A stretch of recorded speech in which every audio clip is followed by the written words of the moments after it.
Yan, hello, what's up po mga kabackyard. So, dito tayo ngayon sa farm. At ito ngayon yung mga alaga nating kambing. Kung nakikita nyo, ilan na lang yan. Kasi nagbawas ako. Nasa arayat sa mga kambing ko. Pinapadispose ko. At magpapalit tayo ng alaga.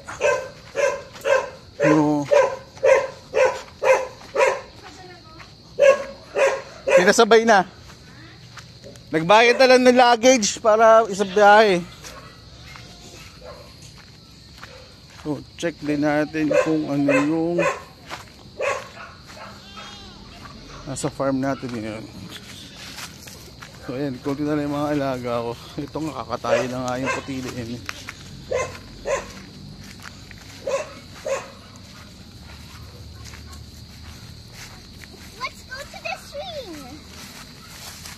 Go check the swing.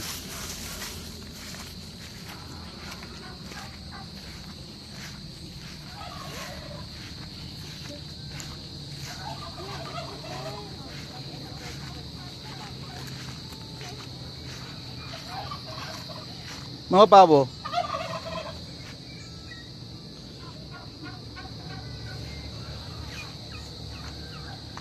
May mga ano ba dyan? Pwedeng katayin? Ha? Mga bulag? Bulag yung mata? Walang nabuhay na bulag?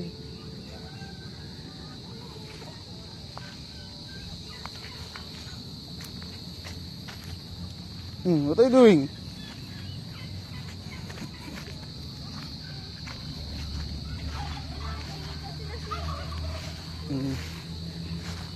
So ayun, ang daming damo ngayon dito. Galagala yung mga kambing. Check natin kung ano mga tanim nila mama ngayon. So yun yung mga pabo. Dami pa rin. Kapal na natin mo dito. So diba nasabi ko na magpapalit tayo ng alaga. So yun. So gusto ko nga rin ngayon magpalit ng mga alaga. So may gusto kasi ako ngayong subukang alagaan na livestock. Hindi baka,